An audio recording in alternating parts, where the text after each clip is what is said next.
De onde vem a ideia de Deus? Isso daqui é muito legal, cara, porque ele me fez dar um mergulho bem profundo dentro dos estudos de neurociência, por incrível que pareça. Eu comecei a pesquisar, ver o que os filósofos falam, né? Ver teologia, ciência de religião, essas coisas todas. Na teologia a gente tem algumas ideias, mas a teologia ela meio que parte do princípio de que Deus existe. Então ela não se pergunta muito de onde vem. Existem algumas teologias, por exemplo, a católica, que ainda fala que é uma tolice perguntar de onde vem Deus. Se o universo vem de Deus, Deus vem da onde, né? Eles falam que é uma tolice perguntar isso porque, a princípio, Deus sempre esteve. É uma resposta meio fácil, acho que é meio trapaça, mas tá, tudo bem.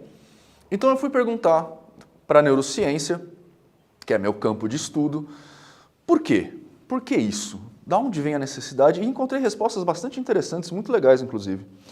A primeira delas é uma tese, em primeiro lugar, assim, não existe um martelo batido sobre isso. Existem grandes teses a respeito disso, e são teses muito boas, e a tese que a gente tem mais força é do antropólogo Pascal Boyle.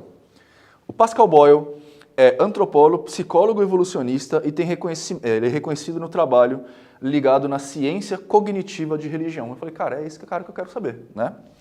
E o Boyle, ele trabalha também com arqueologia, com essas coisas, mas é mais no quesito... é mais um passatempo do que outra coisa. Ele trabalha mais com a questão da psicologia evolucionista, ou seja, ele tenta estudar de que forma que a gente começou a ser o que a gente é, psicologicamente falando. E, é claro, ele acaba entrando em quesitos neuronais, né, em quesitos do cérebro. E ele ele percebeu, na verdade, uma história que a gente tem no nosso cérebro que chama detecção de intenções. A gente evoluiu para ter uma detecção de intenções. Isso é muito engraçado, isso é muito legal. E depois que eu comecei a ler, eu falei, caramba, como eu nunca pensei nisso, né? O que é detecção de intenção?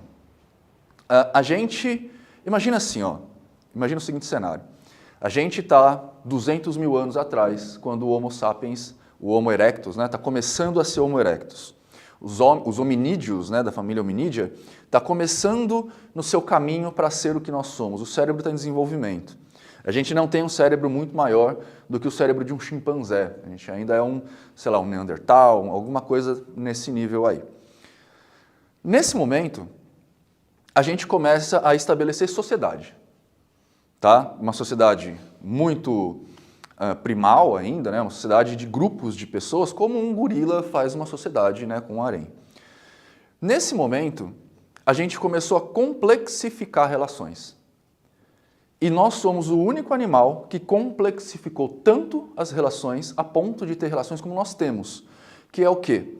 A gente precisa entender como uma outra pessoa vai agir. Então a gente precisa detectar a intenção dessa pessoa. Isso é importante para a gente, porque nós fazemos fofoca, nós fazemos intrigas, nós fazemos discórdias. Então é muito importante para a gente tentar imaginar como que o nosso vizinho, o nosso amigo, a pessoa do nosso grupo vai agir frente a determinados desafios onde nós estamos inseridos. Isso evoluiu para essa capacidade de detecção de intenção. Então, 200 mil anos atrás, a gente começou a se desenvolver nesses pequenos grupos e essa capacidade começou a dar para a gente percepções importantes para a nossa vida. Primeiro, na sociedade, mas segundo, numa coisa que mais para frente vai chamar de AHADD, que é a sigla em inglês para Dispositivo Hiperativo de Detecção de Agente. Vamos tirar o hiperativo por enquanto e vamos falar só do dispositivo de detecção de agente. O que é essa detecção de agente? Imagina que nós aqui, vivemos ainda numa floresta, ou numa savana, ou sei lá, em um campo aberto. E aí a gente ouve um barulho. Essa detecção de agente vai fazer a gente imaginar qual que vai ser a ação que vai acontecer a partir disso. Para a gente ver se a gente foge ou não. Ou seja, a gente ouve um barulhinho, tem uma onça, a gente foge. A gente está detectando o agente, ou seja, detectando uma ação que irá acontecer frente a um desafio que se apresenta. Entretanto, essa detecção de agente, ela começou a ser hiperativa, porque não bastava só você ouvir o barulhinho e falar, é uma onça, eu vou fugir. Você precisava ouvir qualquer barulhinho, e por isso hiperativa, qualquer barulhinho e já imaginar um perigo. Porque você saber do perigo quando ele já está no seu pescoço não adianta muito, né? Ele já está no seu pescoço. Então a gente começou a ver coisas sem relação nenhuma, necessariamente, um vento pode ter balançado uma folha, e automaticamente a gente pensa, tem uma coisa que vai acontecer. E a gente cria, a partir daí, uma teoria, uma tese instantânea, que faz a gente ter uma ação. Isso na sociedade também faz com que a gente tenha fuga. Né? Então, quando eu chego no trabalho, eu vejo meu chefe passando com o cara amarrada, eu automaticamente já tenho uma detecção de agente. Então eu falo, ele está de cara amarrada, ele está de mau humor, eu vou me retrair. A gente responde ao estímulo. Tá? A hiperatividade desse dispositivo, entretanto, começou a fazer com que a gente imaginasse coisas para qualquer coisa. Então a gente, sei lá, a gente acorda de manhã, a esposa ou o marido, sei lá, não dá um bom dia, a gente já fala, puta merda, fiz alguma merda. A gente já inventa uma desculpa para uma coisa que nem necessariamente tem a ver com aquilo. Isso é um mecanismo de sobrevivência nosso. A gente tem isso e isso vai se intensificando a partir do momento que a sociedade fica complexa. Então, hoje em dia, a gente vai deixando esse HADD cada vez mais forte e o mais divertido. O HADD se manifesta, inclusive, em crianças. Já foram pesquisados e eles viram que esse HADD se manifesta em crianças com menos de 1 ano de idade. Como eles viram isso? Quando, por exemplo, a criança está brincando com alguma coisa e ela aprende a olhar para a ação da coisa. Ou seja, digamos que você está com um bonequinho aqui, aí o bonequinho vira o rosto, automaticamente a criança vai olhar para onde está, aquilo está olhando. E o mais engraçado, independe, e aqui que está todo o xiste, independe da figura ser uma pessoa. Esse brinquedo pode ser um bloco. Ela vai imaginar que esse bloco tem uma frente e ela vai responder ao estímulo dessa frente do bloco. Então ela vai, se o bloco vira, ela vira para olhar o que está acontecendo. Por quê? Porque automaticamente ela já está detectando que pode ter um perigo ali. E ela está respondendo isso. Paralelo a isso, a gente ainda tem um segundo mecanismo que está com a gente desde pequeno,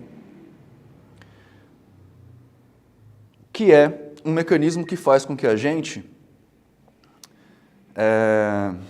chama teoria da mente, tá? Esse mecanismo. Teoria da mente é um nome que a psicologia dá, um nome chique para somos capazes de imaginar que qualquer coisa tem uma mente, que age como a gente age, tá? Isso fica claro quando a gente personifica coisas, né? Então a gente, por exemplo, tem uma cobra, tem um gatinho e a gente acha que o gatinho responde como um ser humano responde. A gente está colocando no gatinho uma mente como a nossa mente, né? Quando na verdade o gato é um gato, o gato só vai gatear, né? O sapo sapeia, como diria o Clóvis de Barros, o sapo sapeia, o gato gateia, o passarinho passareia. Não tem nada além disso, né? A gente tem discussões sobre senciência, mas a senciência ela nunca vai chegar a ter respostas como a senciência animal, né? Nunca vai chegar a ter uma resposta como a gente tem, pelo menos não nos próximos milhares de anos. Então, só que a gente tem essa capacidade de personificar, de colocar em objetos características mentais que nós temos, né? Então a gente faz isso não só com os bichinhos, mas também com objetos. Né? Tem pessoas que são muito ligadas à figura da imagem de Jesus Cristo, né? A imagenzinha do Jesus Cristo ali, e conversa, imagina que responde. Né? Essa teoria da mente insere em objetos, em qualquer coisa, a possibilidade ou o nosso crer de que aquele objeto tem uma mente como a nossa. Agora, junta essas duas coisas. Primeiro, a nossa capacidade de imaginar que alguma coisa vai acontecer, porque esse é o nosso mecanismo de sobrevivência, independentemente da coisa real acontecer. Então, ouvimos um barulhinho, nossa, talvez um tigre vai nos atacar, então, independentemente se tem um tigre ali ou se é só vento. A gente imagina isso. Agora, soma isso a nossa capacidade de dar para as coisas caracteres mentais como os nossos. Assim surgiram os espíritos. Agora, o mais divertido dessa história é que, como isso acontece com a gente, mesmo em idade muito tenra, mesmo com pouca idade, com menos de 1 ano de idade, a gente já está com esses mecanismos muito ativos, é natural, é quase lógico que toda a sociedade tenha desenvolvido caracteres metafísicos. Porque todo mundo age assim.